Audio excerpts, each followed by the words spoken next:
有幾個知己，多少友誼能長存。今日的共你，雙雙兩握手，友誼常在你我心裏。今天這一暫別，他朝也定能聚首。縱使不能會面，始終也是朋友。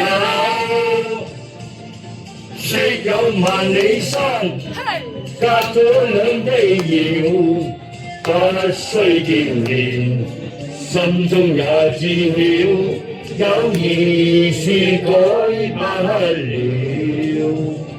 人生於世上有幾個知己，多少友誼能長存。